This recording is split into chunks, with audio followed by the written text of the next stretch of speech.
Guns, they are meant to protect, just like police officers are meant to protect. So my thing is, you shouldn't carry a gun if you have fear, because that's the first thing you want to do is draw a weapon. You don't need a weapon to ask me how fast I was going. You know what I mean? If my hands are on the steering wheel, what's the point of pulling a weapon on me? Right. I can get out the vehicle, you can handcuff me. You still don't have to have a gun on me anymore.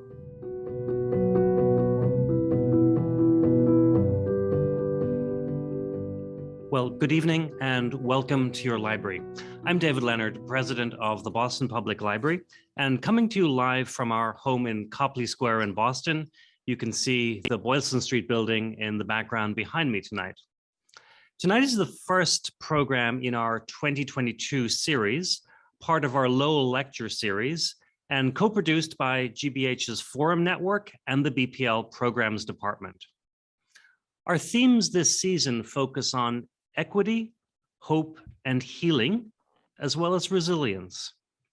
And while we are at the start of Black History Month, these are conversations we hope continue all year long. Tonight is a purely virtual program, but later in the series, we'll be offering hybrid programs and allowing for a small in-person audience to attend as well. Please keep an eye on our website for more details. Each program will be edited and videos shared on both the BPL's YouTube channel, as well as the GBH Forum Network site. And now I'm very pleased to introduce my guest this evening, Philonise Floyd. He is the brother of George Floyd. Welcome. As we know, George was killed in May of 2020, and his cause has given rise to many protests, calls to action for racial justice, not just in our country, but also around the world. The phrase, "I can't breathe," became a rallying cry. Now, Philonise has a degree in criminal justice, and earlier in his career had a long career in transportation as a professional driver.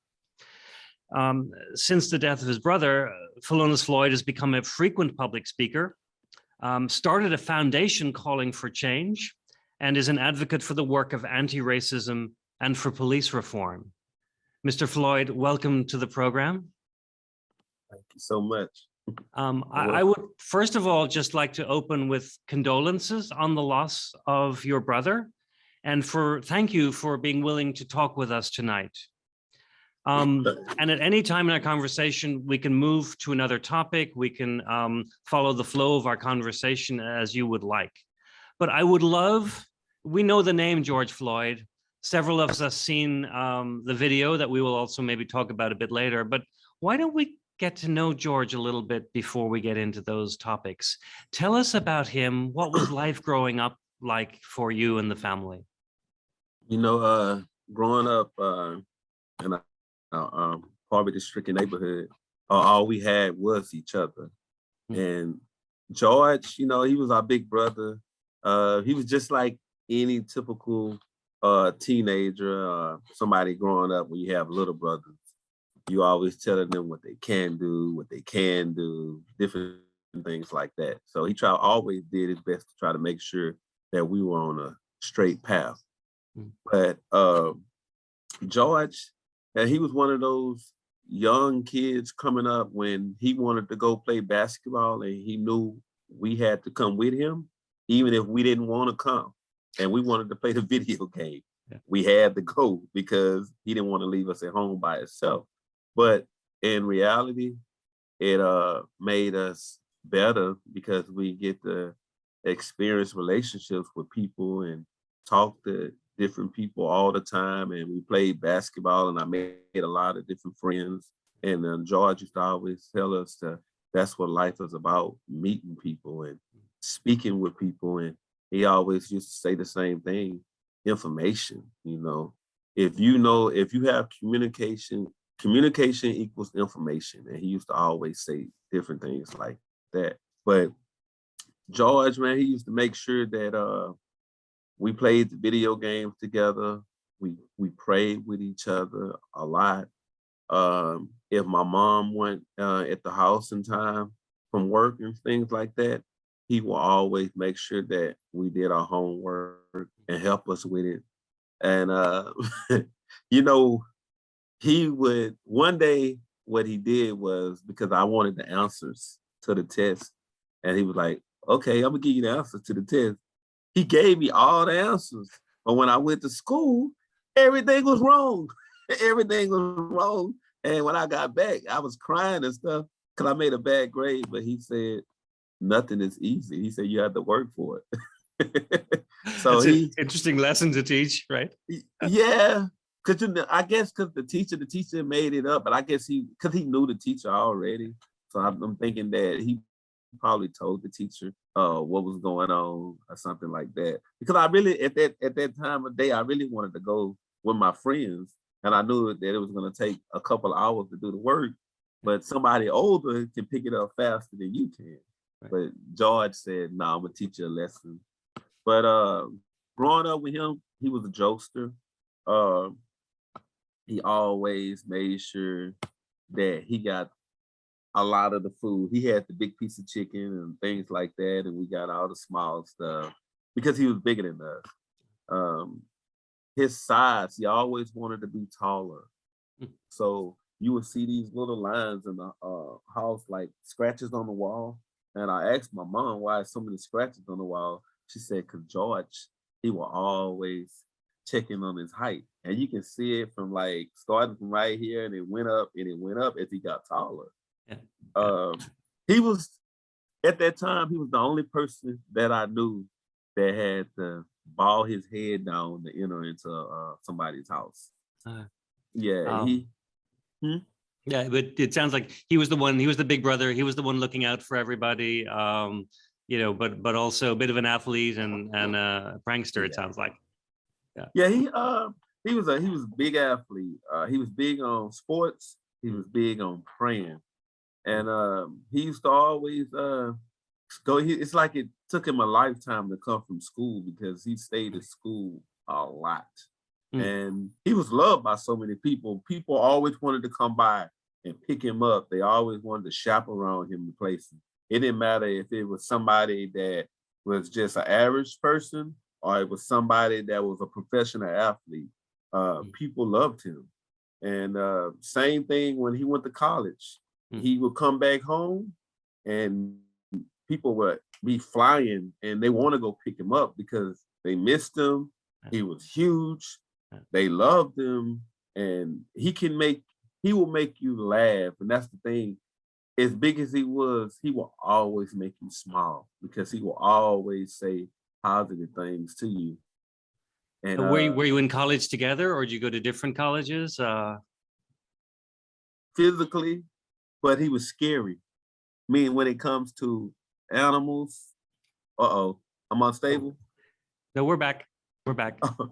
He was scary when it comes to like we had a mouse that came in the house and he seen it and he immediately jumped on the couch and started hollering.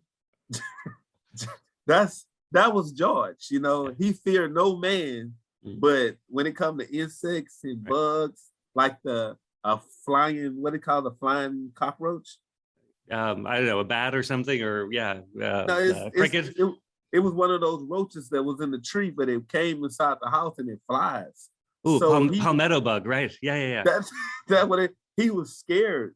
So he was upstairs and we had like down right as soon as you get downstairs, the door is right there. And you could go out the back door. So he told me that to open the door and because he was scared. So I said, I'm gonna play a joke on him, like he used to joke on me. So I knew he was scared of the little bug. So he immediately took a running start and jumped all the way down the stairs. And I closed the door so he couldn't go out.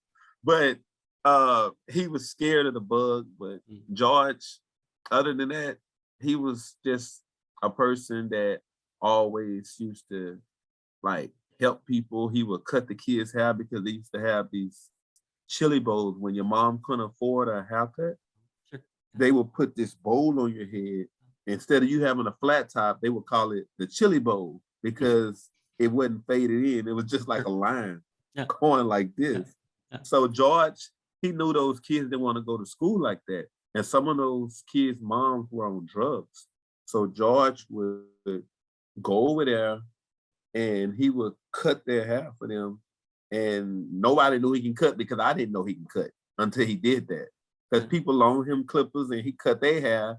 And after that, he started cutting a couple kids' hair out like our neighbors. And then it just kept going like that. But he didn't charge them any money. And he was cutting their hair for free. George, he did so much. Like, he was the man that I seen when homeless people, he would actually kneel down and speak with them and tie their shoe for them and ask them how they doing. He would treat a homeless man like he was the president. Yeah. And he always told me, he said, you never know where people are coming from. He said, you don't know. He said, this could have been the richest man in the world, but he just fell on hard times mentally. And mentally, you can't fix yourself always. You need somebody else to help you. But George was one of those guys where he'll give you $20 and somebody else can hand you $40. And you probably be like, oh, I don't want to talk to him because he only gave me $20 and his friend gave me $40. But his friend might have had $400. And George only had 20 to his name. So that's the type of person he was. Now, Phil, were you in college together or separately or? No, separately. But the thing about him, when he went to school, he went out of town in Florida. But before he went off to school, he used to play basketball a lot, but he used to play with college players and NBA players. He used to play in this thing called the Pro-Am, where people like Hakeem Olajuwon, people like that will be down there playing basketball, stuff like that.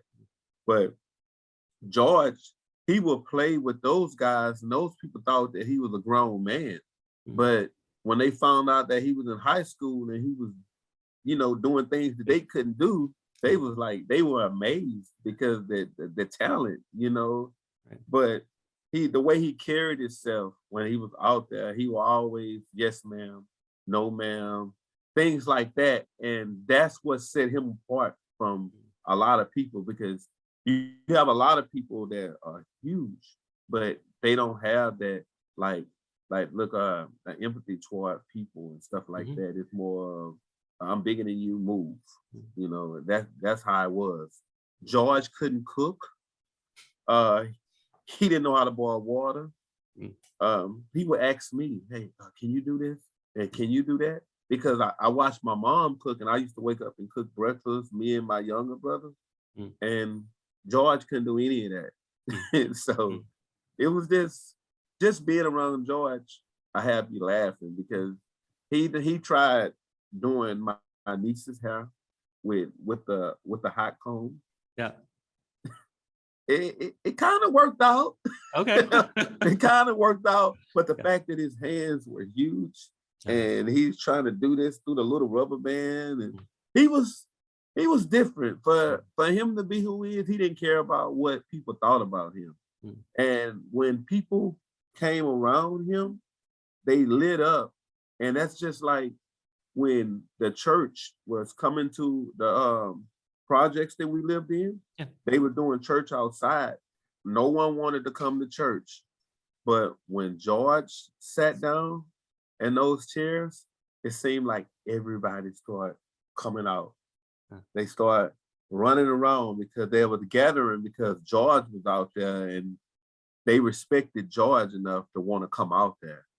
And the pastor was saying it. He was like, man, I've been here for a while, and I probably get like 4 or 5 people. But he said the fact when your brother sat down, it's like it just opened up doors. People who never even, I don't even think some of those people never even went to church before. They showed up, because I guess he always talked about God, and he always prayed for people. He prayed for people, and he always say, oh, we got enough people to have church. He always say that. He be looking for that third man. So, Yeah. what brought him to Minneapolis? Because Mhm. that's where this tragedy occurs. Oh, because he wanted a better life out there. Yeah. He wanted he went out there for a change of scenery, Mhm. and he went out there for he was working at the Salvation Army in a club, and he also was getting into driving 18-wheelers. Oh, like And you, right? yeah, and that made me excited Yeah. because you have to understand, he was my big brother. Uh, Now he need to learn from me. mm, yeah. He never cared about cooking. He never cared about learning anything like that. Right. But that trucking aspect, Yeah. I had a lot of people. I had a guy who had 2 master's degrees. He Yeah. told me, I have friends that drive trucks and they make way more money than me. I want to drive a truck. Right. Cool. Yeah. Yeah. So, So let's turn to May of 2020. And I if you don't mind starting with how you got the news of what had happened, because I think it's important for people to hear the sequence, and from the point of view of the family and you telling the story. I was on my way to work, and next thing you know, I was in my truck, and I got a phone call from my wife at the time, and she was telling me, "Hey, I think you need to come back home." But she never would tell me why. All I had in mind, I have to make money to make Yeah. sure we Right. keep a house to Right. live in. We have to stay stable. So she was like, "No, I think you need to come home." So I was like, "She just want me to come home." So I'm in the truck. Mm. I got my load. I'm on my way to Oklahoma. So Okay. I'm driving. I'm driving. Next thing you know, I get a picture sent through my phone. I'm like, "Who is this?" And I hear a man hollering and stuff. And I said, "That's my brother." Mm. Like that. So Mm. I immediately called my cousin, and I told him, I sent the video to my cousin, and I asked him, I said, "Hey," I said, "Is that Perry?" And he texts me back, "P, that's him." He said, "P, that's him." And I immediately started crying. And I immediately started crying. So what I did was I started trying to find a safe haven. Sure. And when I seen the rest area, I turned around and pulled over into it. Yeah. And I just cried for a little bit right up in there because um, when I called the lady and started asking her questions, and I wanted to verify it and make sure Yeah. that that was actually him. Uh-huh. And they were telling me that they couldn't open the bag. And I was like, please just open the bag. If he has a big eagle on his chest, I don't know many people that have that tattoo of a big eagle across the chest. I said, "This him," but if it's not, because I know a lot of people have that name. Yeah. And he was, and the lady was like, "I can't open it, sir, because they have to wait for the federal agents to get there. When somebody died of a tragedy like that, the agents are checked." So I just drove home and Yeah. just kept hammering it, getting to the house safely. And when I got there, because my wife, she was on the phone crying while she was talking to me because I was crying all the way there. Right. And when I got to the house, all I remember was having to get myself together, take the clothes that I had off to get ready for an interview. And I was like, "An interview? I don't want to do an interview right now. I'm just thinking about my brother." Right. But people wanted me to speak Right. right then and there, the same day. Wow. And I was like, life is really, really different because that was a tragedy. My brothers and my sisters, all of us, we just cried. But the next day, that's when I spoke. And I spoke, I think, on CNN at the time. Yeah. CNN. Would you recall what you said, or what your message was at that point, even like the next day, so early? Yeah. The first thing they asked, because that the day before, I really didn't get a chance to say too much because I was like stuck, Of you know, course. and my cousin was doing a lot of the talking. Huh. And I remember the next day they wanted me, I don't remember the lady name, but it's a lady on CNN. They wanted me to speak. It was early, like 5 something in the morning.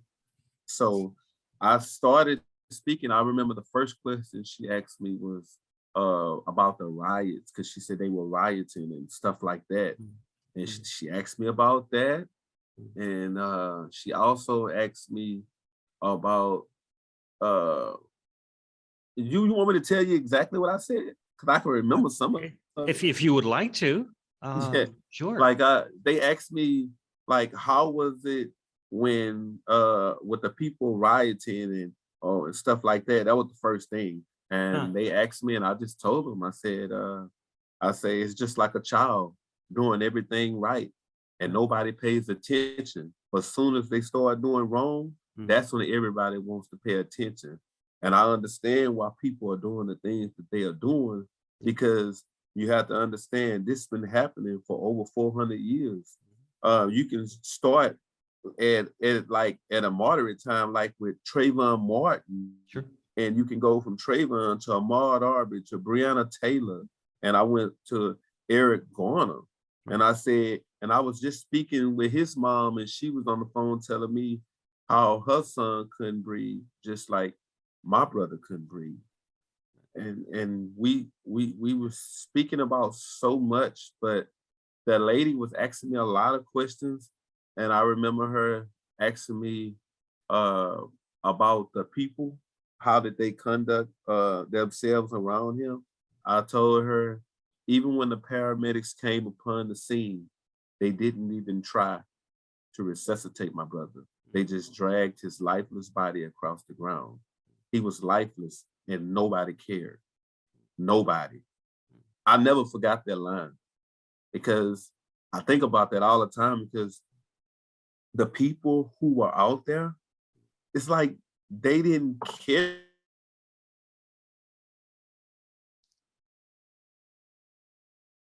Entire time. And those other officers, they were there, but I didn't see the humanity that was in them. Because to me, I don't know how officers think. I don't know if it's, hey, he has seniority or what. Me, if I see something like that going on, because life is precious. It's something you can never get back. You can never get that back. So I immediately would have probably just shoved him off for the guy, because it's like analogy. I can give you one. It's like me and you going somewhere and I shoot somebody. You going to jail with me because you were with me. You get, are you, unless you tell everything, you know? So they were right there on a motion cinema picture, and it was 4K. The world got to see what happened. And which is different than, I mean, you mentioned like Breonna Taylor, you mentioned other people's names who many of us have gotten to know that we might not otherwise have known. And I know there are so many more names that we don't know, right? Yeah, you know the household names. Right.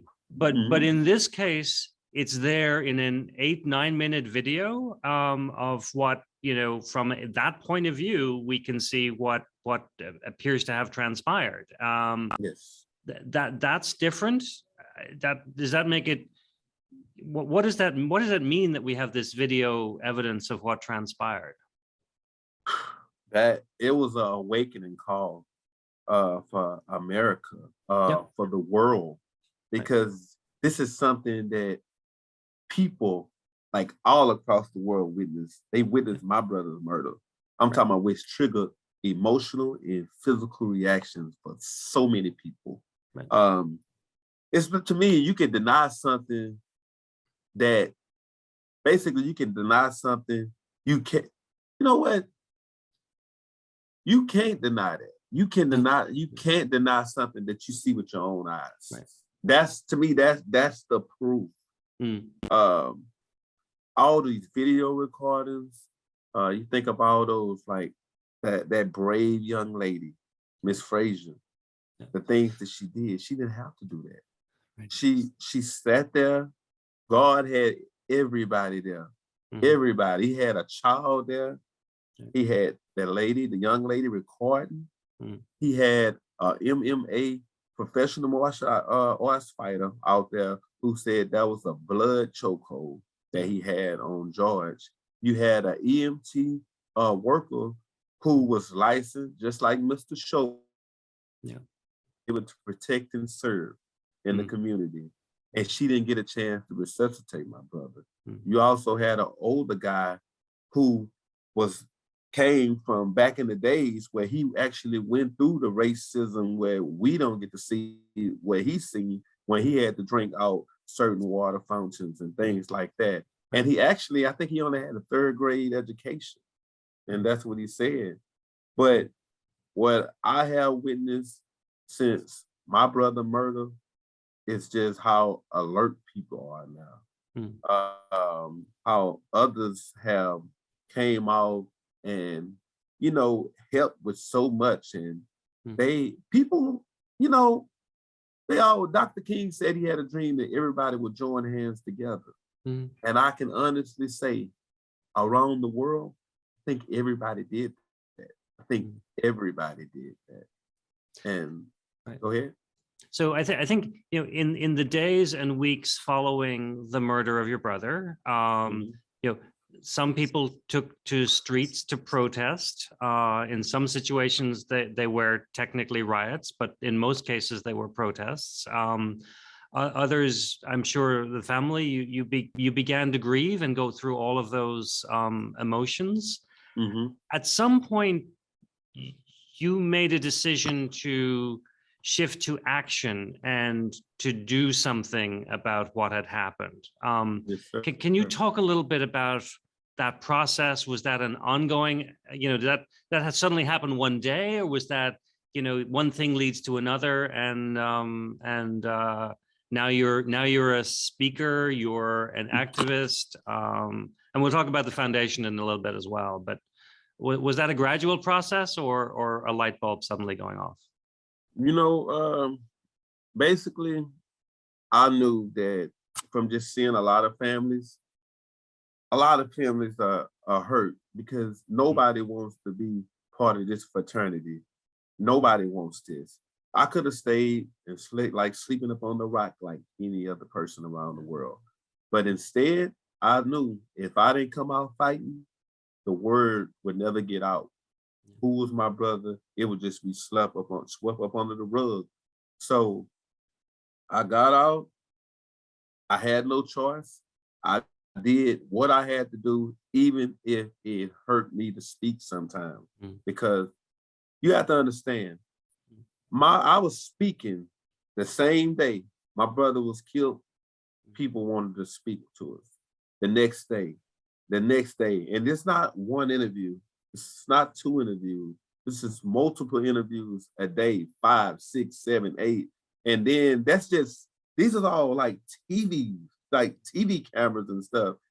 We're not talking about the radios, right? The reporters that just want to have, written. Right. So like in an ideal world, you think, there's no ideal world when it comes to tragic loss like this, but you think, let's respect the privacy of the family, let's give people time, and then talk when you're ready. But that's not the world we live in with this 24-hour news cycle and the demand for voices and input. No, it'll never be the world that we live in. In fact, you have to understand that if you do witness injustice, no matter your bias, prejudice, just don't turn a blind eye to it. Don't allow what happened to my brother to become your brother. Just keep fighting for change. You want to always be able to fight to protect others. You have to understand that you just can't make laws for the elite and the chosen. You have to make laws for the people with no voices. And if we all stick together and do that, Mm. I can tell you this. If you make sure you get involved and ask your family, your Mm. friends, your neighbors, I guarantee we'll be successful because Mm. we're stronger in numbers. And that's the key and that's the goal. It's not to win anything. Mm. It's just that I think that me personally, if you really want to know how I feel about everything, I think that we're now living in a world at any moment now that half of the population can disappear. Life is too short and fragile. We should be trying to figure out ways to solve COVID right now. Right. Because that's, to me, that's the biggest enemy right now, COVID. And I don't know how many people have empty seats at their table at home, but I know it's a lot, you know, because I know people who have died from it. I have been to places and I asked, hey, where's so-and-so at? That I seen last time? Oh, he died from COVID. What? You know? So I mean, there have been some, I think, commentators who've drawn parallels between, the loss of life as a result of racism and the loss of life as a result of the pandemic, that these are the two big, like, emergencies or crises. And I think I'm hearing in what you're saying that, life's too short to allow these things to go unsolved or to go unaddressed. yes, sir. Yes, sir. It's just too short. I always say this all the time. There has to be a better way to serve and protect. No, I mean, there has to be a better system that allows us to be able to make mistakes and still get to live. Right. I'm not asking them to abolish the system. I ask them to change the system. That to me, that's a priority, Yeah. you know? Yeah, and the system in particular that you're referring to is the policing system and the justice system. The justice system. Right. Yeah. And because you went to school for criminal justice, you have a somewhat of an expertise or a take on what some of the issues are. Right now, it's like a lot of the things people never talked about it. And to me, if it's something hard to like talk about, then we need to talk about it. Right. Because that's the main problem. We're not speaking up and talking about it. This is not something that you put in the corner and say we're gonna forget about it. Right. No, because somebody's life, it can't be replaced. Right.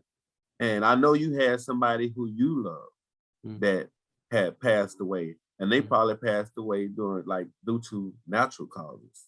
And the fact that my brother didn't die due to natural causes, he died because of police brutality. And the fact that I had to go to court every day, and they put him on trial.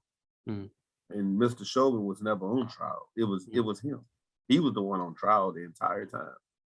So could you say a little bit more about what that means? Why was it not the trial of Derek Chauvin? Why was it the trial of George Floyd? Because everything that went on in court, the world seen it. It was all about he did this, he did that. Look how big he is. Look at this. He had his hands behind his back, and it's hard to believe. It's hard to breathe in the prone position, and he just sat there on his neck for a long time. Stuff that you all couldn't see, I could see because I was in the courtroom.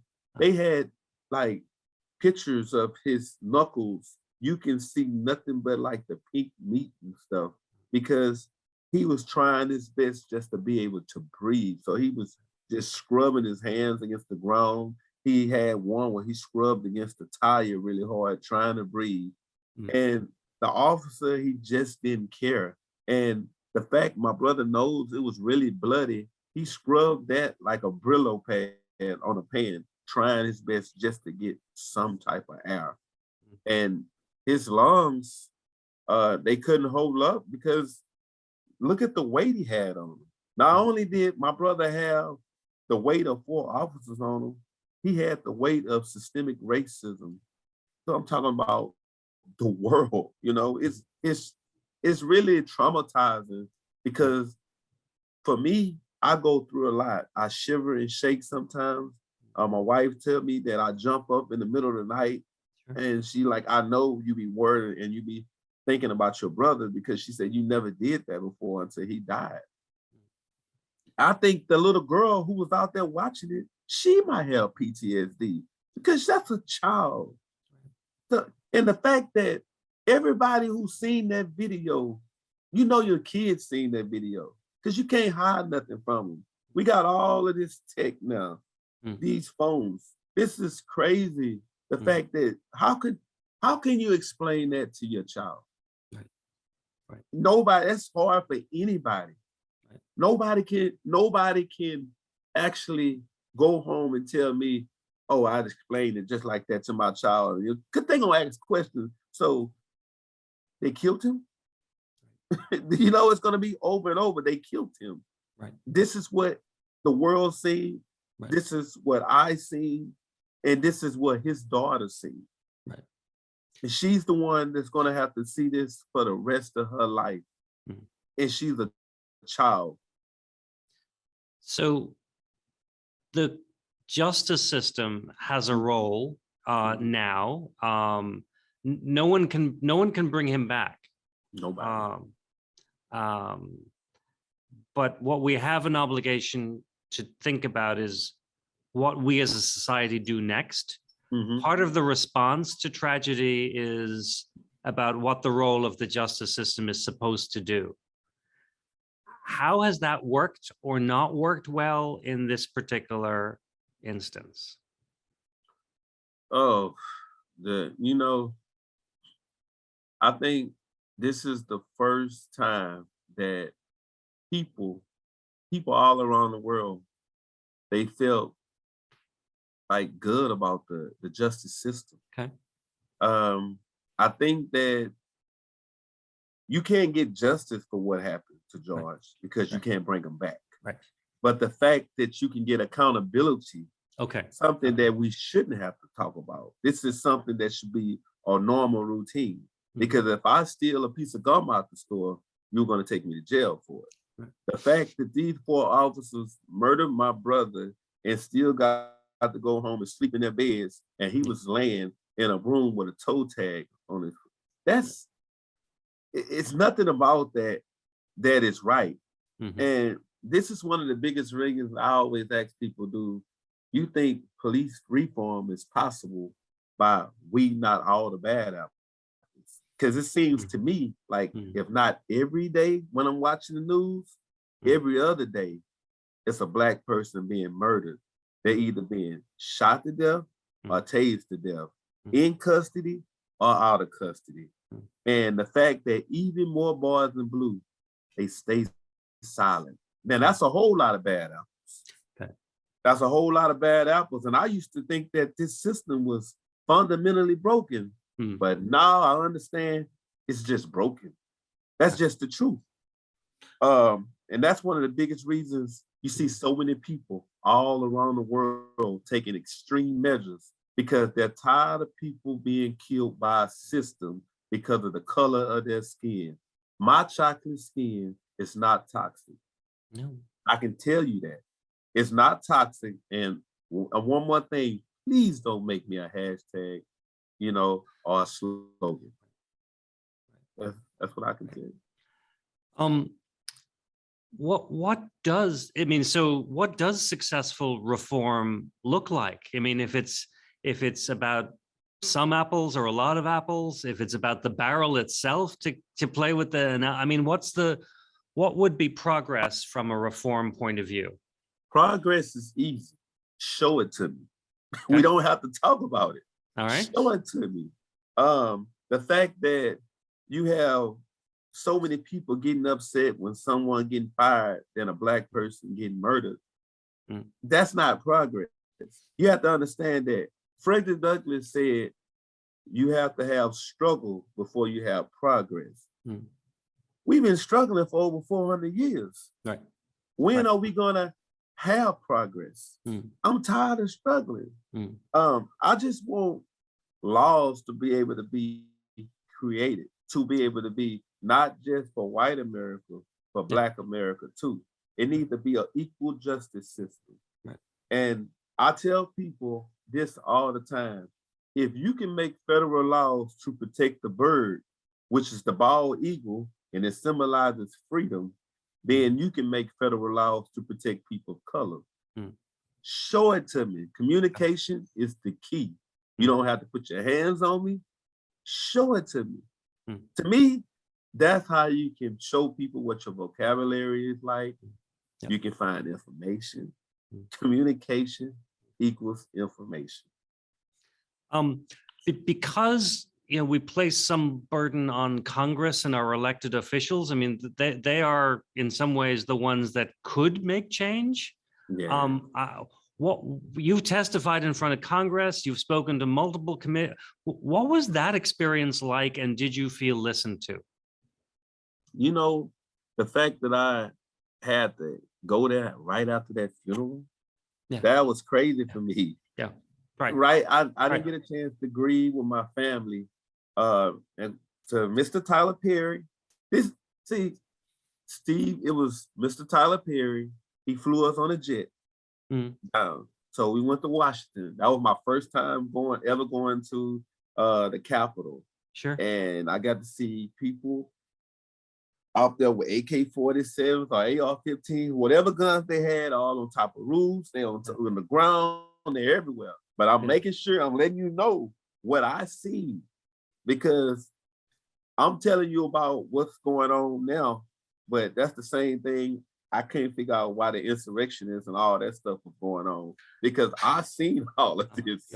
Right. So I'm going there. This is the first time that I ever seen like how actors, Michael Jordan, all of these athletes around the world, Tom Brady, and I'm like, wow, I guess this is how they feel. But all eyes are on you because everybody sticks a microphone in your face. You're in the spotlight. There's all the security around. Okay, yeah. So we go off up in there, and I'm still seeing it's like every section of the hall, you have like 20 people in one spot with cameras. Then you go to this other hall, you got 20 people over here with cameras, and they all, Mr. Floyd, what do you have to say? What do you have to say? I still remember, I want justice for what happened to my brother. And that's what I will always tell them. I want justice for what happened to my brother. And this was literally the day after the funeral. The day after the funeral. Okay. Right. And we're there, we're inside. I'm just sitting there. I'm waiting on them to say, I'm not used to this. So I remember them telling me, you have to turn the microphone on. So I turned the microphone on, pushing the button. I wouldn't know either, right? Yeah. But the thing that got to me was they had people snapping shots of you that you all couldn't physically see, because all you can see is the person who would ask the questions or something like that, and you see me. The guys were literally looking like ninjas, rolling back and forth, trying to get the best shot, the best angle, and stuff like that. And the whole entire time, I wasn't focusing on that, but I had no choice but to see it before I started speaking. But I just kept reading and saying what I had to say, because George lives in me, and I'm going to continue to speak for him, because I just want them to stop the pain, stop this madness. Let's get this under control. Right. It's too many people who have passed away, and you heard what I said, passed. Yeah, these people didn't pass; they were murdered. Right. Breonna Taylor was murdered. She don't even know she's dead. Right. You know, she died, and she woke up to answer her door, and she was killed. Then you have people like Ahmaud Arbery killed running. Then you have like George. You can't even go to a store. He was killed. Then you can go to Eric Garner. He was choked to death and he was killed. It's just happening too often. And that the fact that it's happening too often, I'm trying to think how you said, Ahmaud Arbery, he was the charcoal. Breonna was the gasoline, and George was the fire that set the world. I see. There seemed after George's murder, there seemed a real appetite for change. Sometimes we lose momentum when we have big change on the horizon.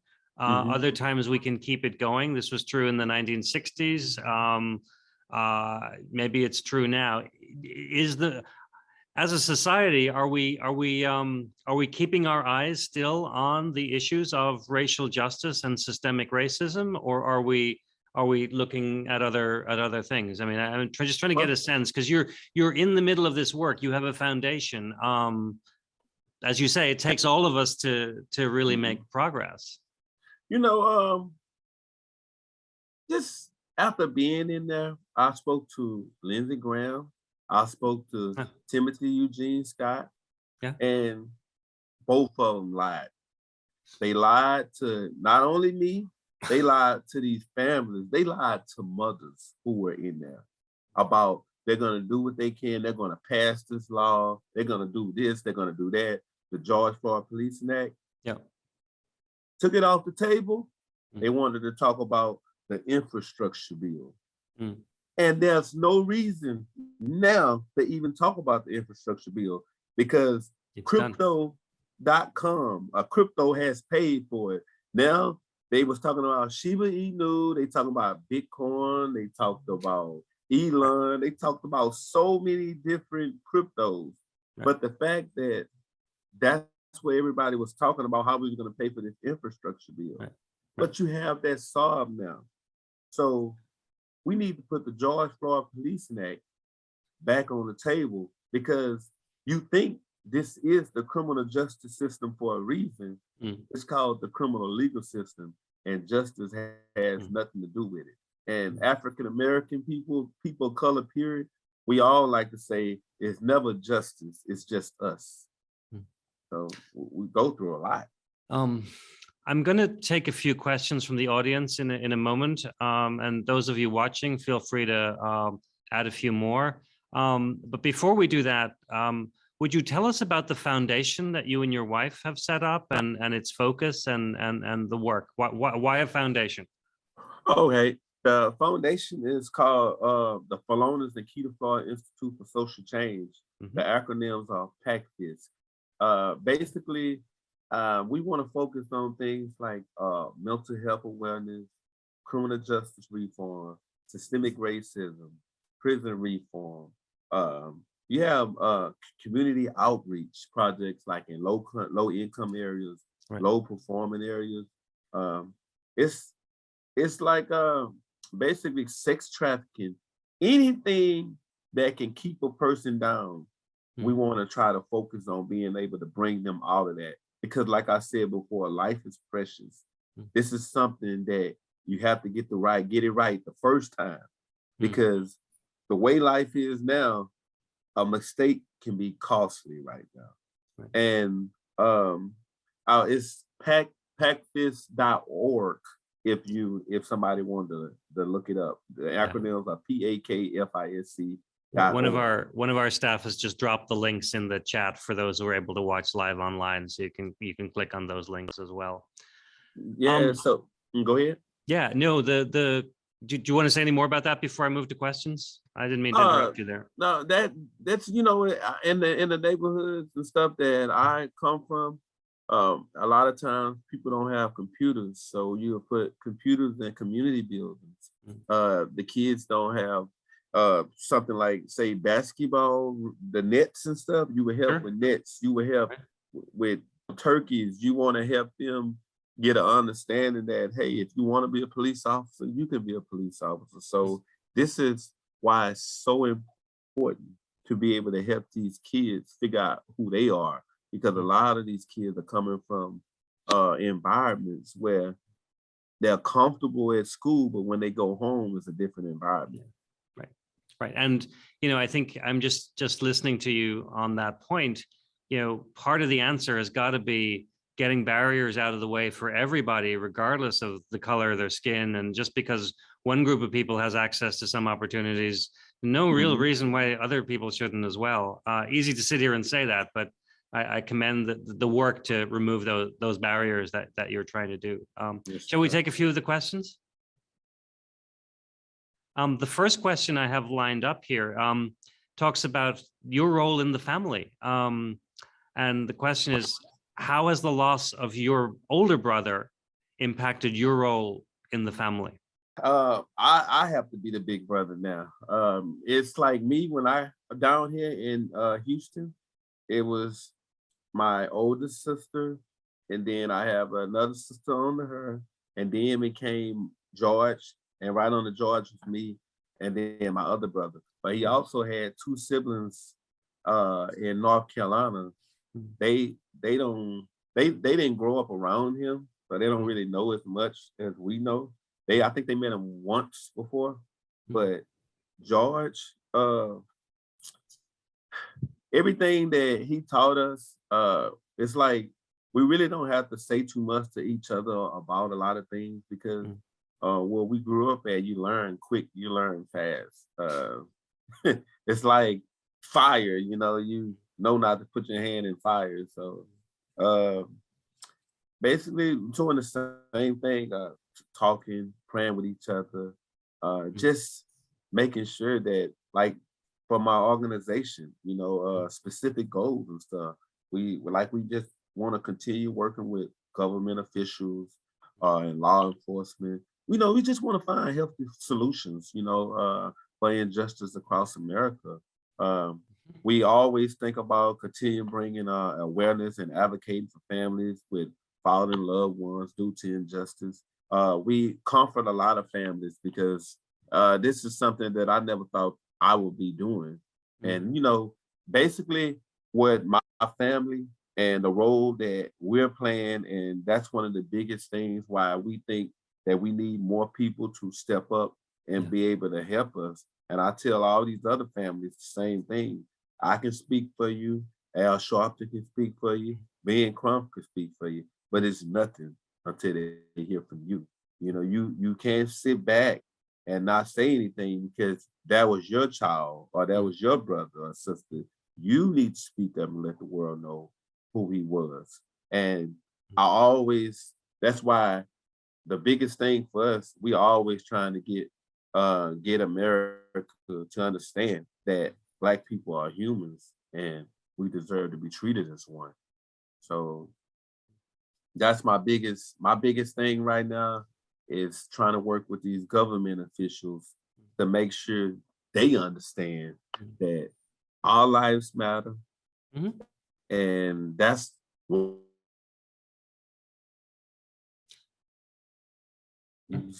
okay. I see you now. Oh, You sorry. see- We're missing about 10 seconds there, but uh, you were just sharing about working with elected officials and making sure yeah, that they understand Black people's yeah, lives matter, everybody's lives matter. yeah. Because we believe in Biden's administration, and the thing that we like wanted him to be able to get in and be able to try to help change Mhm. laws. And Right. this is something that been happening for over 400 years. And I always tell people that I understand that all lives matter, but if all lives matter, then why people don't ever say Black lives matter? Because that's who it's happening to. Mhm. People of color they are dying every day. I speak to people in Brazil, London, Sweden, Japan, Mhm. all different places around the world. And the fact that Brazil, they gave me an award because they told me that they're experiencing the same thing in Brazil. Yes. So I think many people think of this as an American or US issue because we have our history with slavery that, as you say, goes back 400 years. Hmm. But you got to speak to the United Nations as well. There is a global dimension to this level of systemic racism that you're helping us confront as well, which is both surprising, but once you think about it, it makes sense. Makes a lot of sense.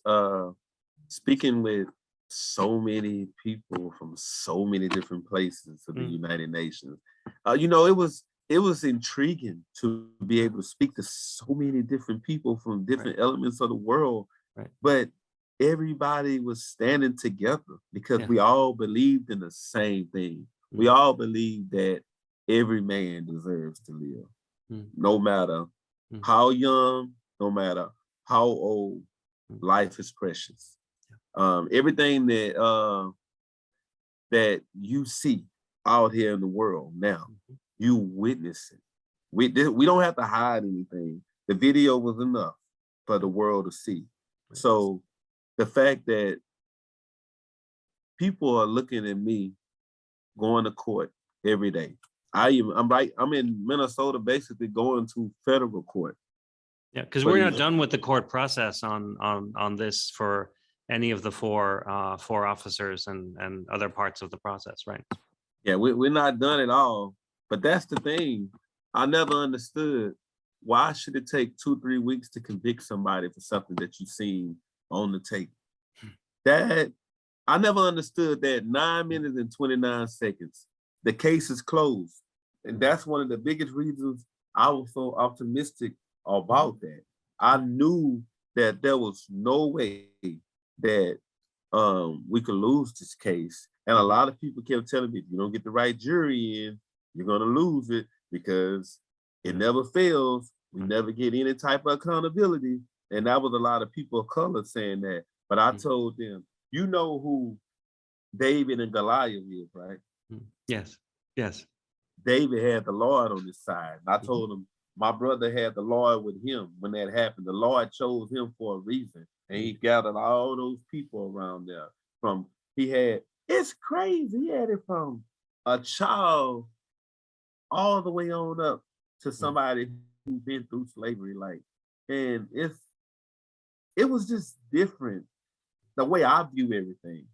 Because I think about different things than other people, the aspect of things that other people don't think about, I think about. Like just looking at my brother with his shirt off. He has the eagle on his chest that symbolizes freedom. He has Laura, which was my grandmother. Then he had the prayer hands. Then he had Sissy, which is what people call my mother. And that was his mom. And that's what he was calling out for. He loved her. And the fact that he had his name Floyd right there, and he was murdered. He was murdered. And I don't know how long in life that I can try and not think about it, but that's something I would have to get used to for the rest of my life, knowing that it was a heinous act committed. And I don't even like to use a lot of those words. Instead of saying defecate, I like to say the other word. Sure, right. Because I just like to make it point blank so people can know and understand what we're talking about. Right. It is what it is, right? This was murder. Yeah, it was murder. And I'm gonna tell you again, life is precious. You can't get it back. If the doctor tell you to stop eating sweets, stop eating sweets if you want to live. You have people that love you. Stop doing it. If you knew that you can get a life sentence or you can get 25 years or 50 years for putting your knee on somebody's neck for 9 minutes and knowing after a certain amount of minutes anyway, he was going to have brain damage for the rest of his life. It's like, why? Why do it? If you want to be a police officer, you can't live in fear. That's why it's important for a person to know how to communicate. Because if you walk up to any place and you ask a question, they're not going to run from you because you're the police. One thing I always heard, and my friends used to always say it, I bet you that bird will find out where you at before you do. You know what the bird is? Well, the helicopter. Oh. They call it the bird, the eagle. Sure. And they like, you will not be able to escape that eagle. So why run when I can sit there and talk to you? So you're guessing that some of the motivation is based purely on fear? I has to be fear Okay. because somebody who respects some other people wouldn't do the things that Yeah. he did Yeah. to my brother. Yeah. I'm looking at it as fear because that's what they try to use. They try to use things like always look how big he is. But what about the people that were smaller than you who you killed? What about people like Elijah McClain who you all killed? What about Pamela Turner? Pamela Turner was a woman. She was telling the man that she was pregnant, and the officer just reached and shot her like 4 times. This was in Texas. Yeah. Her trial is about to start. Yeah. It's too much going on, and that's why I say it has to be fear, because I couldn't do nothing like that. I couldn't do anything like that. If I was a police officer, I can talk to anybody because I'm not scared of you. I look at you as a human being, and my number one priority is I want you to get home safe. To me, I want you to get home safe because I know how it is not to have a father around. And that to me, it's too many fathers leaving this world at a young age and leaving families behind, leaving kids to wonder what do they need to do or what they can do to survive. And why mess up a habitat like that? You know, why? The next question we have here talks a little bit about, you know, in my words, it's what would George think about all this work that's happening in his name now? You touched on this when we were chatting before the program. And the actual question here is quoting your niece Jana, saying Jana, yeah, my daddy changed the world. And the question from the viewer is, what would life be like now if George was still around? So it's kind of like 2 parts. What does he think of this, and what would it be like if he were still here? Well, George always said that his name would ring bells all around the world, but I think he thought it would be from sports or something like that, because he was a great athlete. So I think that's what he talked about more than anything, because that's what he wanted to do, because he always used to say things like, he would tell our mom that he's going to do this for her and he's going to do that. But he would say the stuff all the way up from middle school or on down, all the way up. He would always say things like that. Yeah. But if he was alive, you all wouldn't know me. We all wouldn't even be talking about racism a lot like this, because even though the things happened to Breonna Taylor, they swept that under the rug. I think the only reason Ahmaud Arbery, he even got a chance at any type of accountability was because of George. Sure. So the fact that George has changed so many people's lives that was searching for accountability, and people still getting chances, because Eric Garner, his mom been fighting for a long period of time, but until George got some type of accountability, that's when they open up cases for her. It's different. It's different. I'm in Minnesota, and when I'm with drivers and I ask them different questions, and they all tell me, oh, ever since, they don't even know who I am. They be like, ever since that stuff that happened to George Floyd, they don't even pull us over anymore. They'll say things like that, but they always say it changed a lot. They think about a lot of stuff. And I ask questions just because the reason I ask questions is just like me. If I was a scout and I was checking on you, Mr. Lenny, I wouldn't have to go to the coaches and ask them all those questions. What for? All I gotta do is just go to the students. Hey, hi, Mr. Lenny. What type of person is Mr. Lenny? They're gonna either say you're a good person or you're a bad person. If I get 10 people to say you're a terrible person, it's nothing to talk about, because they don't know me and I don't know them. Right. So that's the way I view a lot of things. The next question we have is really about the call to action. Like, what is your call to action? And the question is written as, what do you want to see individuals do right now to help push for progress and for racial equity? I said that earlier. I said I just want people to speak up. I want people to, if you witness prejudice, bias, don't turn a blind eye to it. This is nothing that we need to hide and sweep up under the rug and not talk about, because if it's a tough conversation, we need to talk about it till it's not tough. This goes not just outside or in a school. We need to talk about this in workplaces because this is everywhere. Right. The fact that when I go places and I see Caucasian people in cars and I'm walking, they start rolling their windows up and locking their doors like I'm going to harm them. You know, it's, Right. I done heard it all. I done driving 18-wheelers. I pulled up in places and I was asking a guy and I pulled up and we went to this place, and as a truck driver, whenever you can get some hot food, you're really happy because you really don't get a lot of good hot food. Yep. So I was at a casino getting some food, and this was in Pennsylvania, and I still remember the guy saying, he was talking to me and we were speaking with each other. It was me and a Caucasian guy. And I was asking him how did they play the game, and they was playing a game. And he said he was waiting on his friends so they can go golfing. He said he let me know he was tired. He's doing all that. It was an older guy. Yeah. So soon as he seen his friend, he said, "Oh, there he is right there." And he started waving his hand and hey, I'm over here, I'm over here. His friend looked, and I guess because he seen me right there, he turned his head and kept walking. And he said, the guy who was by me said, "Hey, it's okay, he's a good one."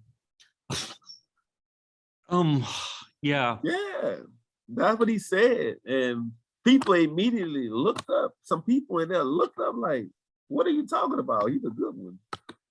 And I didn't say anything. Yeah. I just sit there and just kept doing what I do, because one thing I know, if I would have said something, I would have been the person that would have went to jail. They would have did anything. They would have put me out. Even if I would have paid for my food, I never would have received my food, and I would have been outside.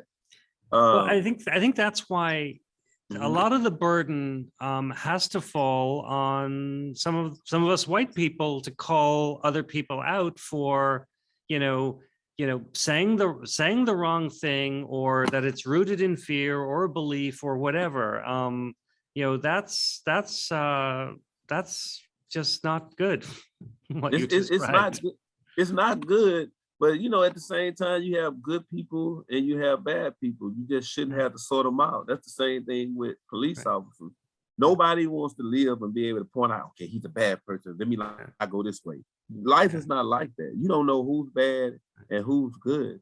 So it's important to be able to communicate. And I'm always stressing that communication it equals information. If you can communicate, I guarantee you will never find somebody killing somebody or anything like that. Because to me, you have to be killing people out of fear, or you have to be killing people out of just, I hate you. That's pure hatred. And that's the reason racism is being brought up, because it has been happening for so long. You've been seeing a lot. That's like my mom, when she told me about she wanted to see Dr. King march.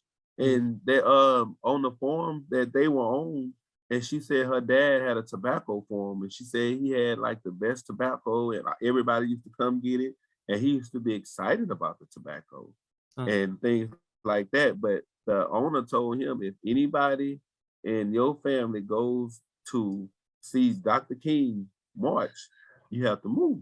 Wow. And she said, I went with some of my friends, and she said, I came back. And she said, I thought he was going to be mad at me, but he wasn't mad at me. We just moved. But the fact that they had to move because of Dr. King, she went to see Dr. King. Yeah. You couldn't, it was worse then, but it seems like it's getting a little better, but you can never say something that's getting a little better until it gets better. Period. Yeah. Right. And I think your words about everybody needing to call out injustice or something that they see wrong, even if we don't know the right words to describe something that's wrong, you can still say something's not right about this. Yeah, that's at least a step to go from. Yeah.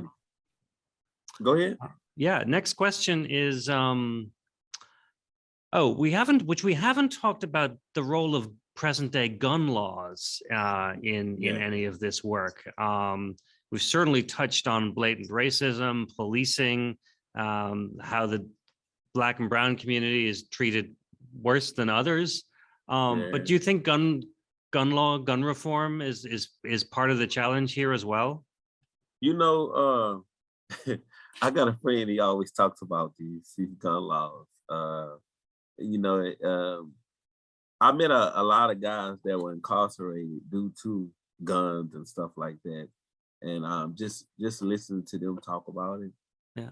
They said things like, yeah, I used to get my guns from the police. Say, what? The police? They would say things like that.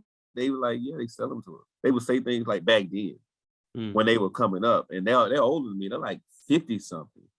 So the fact that you have people who are willing to give you the guns to kill in your community, and they didn't get it. They said it was Caucasian people giving it to them. So my thing is they gave them the guns to do harm in the community. And they say that's the same thing with crack cocaine. It was put in the community to do harm at the time. But the thing about it, he used to always tell me, he said, you get a gun and you're like, oh, I got me a gun, and you're happy. So you got to think about the guns that the Caucasian people have. He said, you watch those videos of them shooting the guns? He said, you can't get that gun. And I started laughing because I really do start thinking about it. I'm like, I've never seen that gun in my life. But my point is, guns, they are meant to protect. Just like police officers are meant to protect. So my thing is, you shouldn't carry a gun if you have fear, because that's the first thing you want to do is draw a weapon. You don't need a weapon to ask me how fast I was going. You know what I mean? If my hands are on the steering wheel, what's the point of pulling a weapon on me? Right. I can get out the vehicle, you can handcuff me. You still don't have to have a gun on me anymore. That's the same thing I was telling you about with my brother in the prone position. Yep. Roll him on his side so he can breathe. Right. You never want to keep somebody in that position because it's hard to breathe. Hell, it was hard. I don't understand how he stayed on my brother's neck for 9 minutes and 29 seconds. That's pure hatred. We sat there for 9 minutes and 29 seconds right outside the courthouse. Me, Reverend Al Sharpton, and a lot of people were getting up, but me and Reverend Al stayed right there. And I knew that he was in pain, and I can feel the pain. And everybody else was like, I'm done, I'm standing up. Because nobody can understand like how he did that for 9 minutes and 29 seconds and how he put his hands in his pocket and smiled while he was killing my brother. So I said all that to say that guns, they're going to be around for a long time. Yeah. It's just that should you have all these automatic guns, these weapons? I don't know if you heard about what happened in Houston. Police officers were shot. And I don't know if some died, but I know they shot them with that automatic gun, like a 9mm, whatever it was. They shot a lot of bullets at one time. Whatever they did, they rigged it where it can shoot a lot of bullets. So my thing is, people are getting tired. They start trying to shoot the police, and that's not a good thing. That's not a good thing because they're scared. You know, anytime that you have to go places and your mom had to tell you, make sure you let all the windows down when you get pulled over. For the police officer won't say, I couldn't see he was in the back seat, that's why I shot you. Different things like that, because you worried about them killing you. And if they have fear and they worry about you doing something to them, why should you be a police officer? Yeah, I think I've seen you speak about or seen reports written about this concept of just necessary force or proportionate force as as part of this conversation. Like, don't be using more force than is necessary to do the minimum level of restraint, right? Yeah, the minimal level of restraint, that's something simple. Yeah. This is the thing. If I put my hands behind your back and you put your hands behind your back, we're worthless because we can't defend ourselves. Yeah. If somebody throw a rock, we got to figure out how to move. We can only do this because we're standing up. We can move or we can run, but you can't open the door, you can't do anything. But the moment somebody puts you on the ground, what can you do with your hands behind your back while you're on the ground? No, nothing. You can't do anything. Nothing. You're breathing hard because you're trying to roll over. They didn't give him that chance. None of those officers gave him a chance. And the ones that said things like, roll him over. If you had any humanity, you would have pushed that officer off of him, because who wants to see somebody being murdered? It don't matter by seniority. That's somebody's life. That's somebody's child. Right. Right. Then this next question, we'll take 2 or 3 more, and then we'll begin to wrap up, I think. This one, it's another version of a similar question we had earlier, but Laura asks, what can we do to support you and honor your brother? You know what? I said it over and over. Yeah. Yep. But hey, I'm gonna say it again. If you witness injustice anywhere, no matter your bias or prejudice, don't allow what happened to my brother to become your brother. Keep fighting for change. Keep fighting for justice. Help put laws in place to be able to help not just the elite citizens, and not the elite, not just the chosen citizens, but people, the people with no voices. Them the people that you want to help. Yeah. So it's important that you get out and do the footwork, just like I'm out. Get involved, ask friends, ask family, ask neighbors. Just make sure you get out and make sure your voice is heard, because we're stronger in numbers. And I'm gonna keep saying the same thing over and over. I simply cannot stop talking about race and racism, because it is the issue right now. The more we talk about it, the more we understand each other. I speak with people across the world.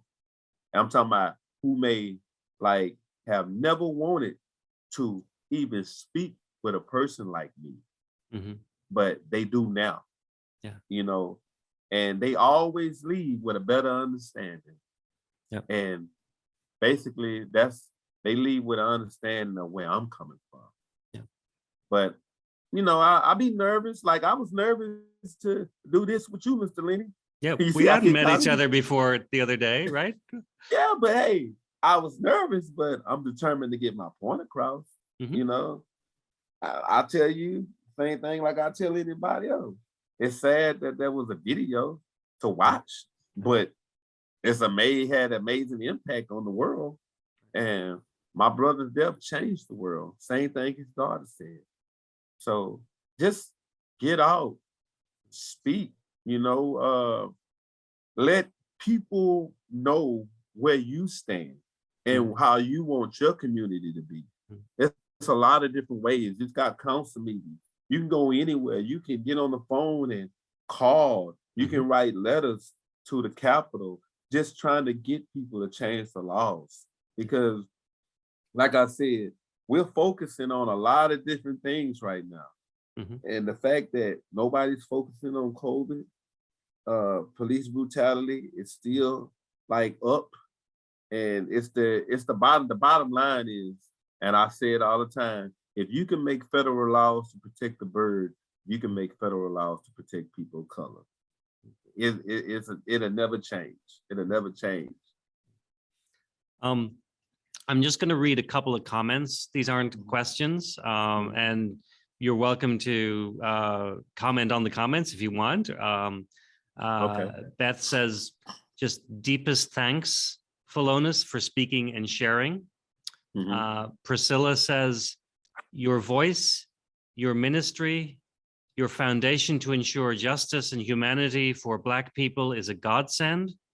Thank you for sharing your childhood stories of George so that we can know, love, and honor him and his memory.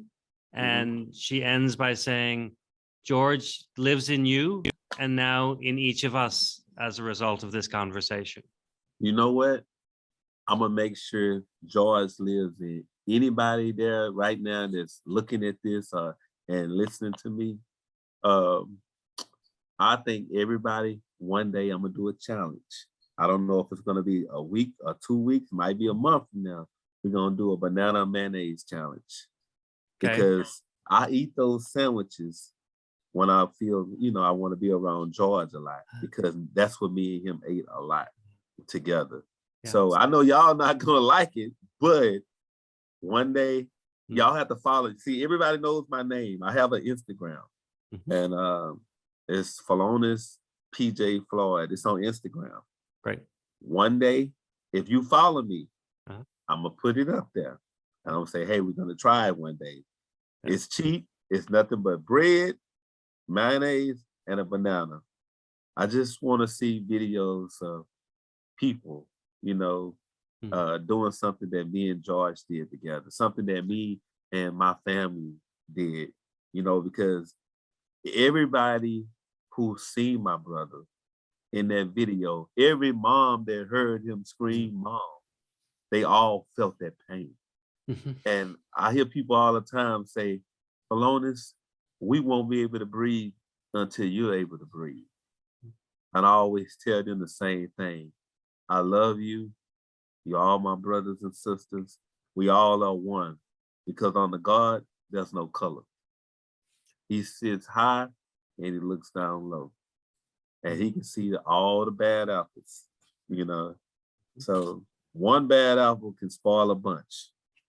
So just keep focusing. I like that. Thank y'all. I like that comment. And we've just dropped the link to your Instagram page in the chat, so people can get to it directly if they wanna follow you as well. We're just at about time. That last story you shared was wonderful, and we'll look forward to maybe see the challenge when you issue it. Yeah. Do you have some closing words for us tonight? For like the past year, I know we've been through a lot, and it's not even done. We've been through a lot individually. We've been through a lot together, but here we all are. We're still standing, and all of us, Mr. Lenny, in the end, it comes down to how much your own humanity, your own soul, and you're willing to sacrifice for the greater good. Anybody out there, you heard those words, don't become a part of this fraternity. Get out and be active in your community. Let people know where you stand. Let people know, hey, I love everybody. Like George was, if he was a card, he'll be the ace of spades. I guarantee we'll have nothing but ace of spades in the deck. That's the highest card. I want everybody to realize that you all are amazing. Nobody can stop you. Only you can stop yourself for being what you want to be in life. So just get ready, man. It's gonna be bumpy roads, but in the end, you'll still be standing. So basically, I just like to leave everybody with, hey, life is precious, and you don't want nobody to take it from you. So do what you have to do. Be positive. Get out in the community. Spread the word. Just spread the word. That's all I can tell you. And I'm gonna tell y'all the same thing. And I said this twice already. I always remember, if you can make federal laws to protect the bird, then you can make federal laws to protect people of color. That's that bald eagle. That's that freedom. That's what it symbolizes. You go to a courtroom, it's there. You look on money, it's there. The bald eagle. This is an animal that was extinct, and they made sure this animal survived. People of color, to me, they are becoming extinct. So help us survive the same way that they helped that eagle survive. Help change these laws. Please help. That's all I can say. Thank y'all so much. Mr. Floyd, thank you from the bottom of my heart for you being willing to share your story and George's story and your family's story. The work ahead will presumably continue to be difficult and a challenge, but we wish you the best. And I think many of us will join you in our own ways. So for all our sakes, thank you. And yes, that is the Philonise and Keita Floyd Institute for Social Change. Turning our pain into purpose. And there we have it. Thank you all who are viewing tonight for joining us live, or if you're watching the recording later, thank you for watching. We have a couple of notes about upcoming programs, and on March 7th, my guest will be Dr. Christine Carter, and on March 21st, Angela O, an expert on race relations and a Zen Buddhist priest. And then later in the season, we have John Jacobs, the founder of Life is Good, and he'll be talking to us about the power of optimism. And we'll close out this sequence with Dr. Eddie Glaude Jr., New York Times bestselling author and Princeton professor. And so together, this really picks up this narrative of equity, resilience, and healing. We hope you'll join us. So until next time, thank you. Please be safe. Please be well. Good night.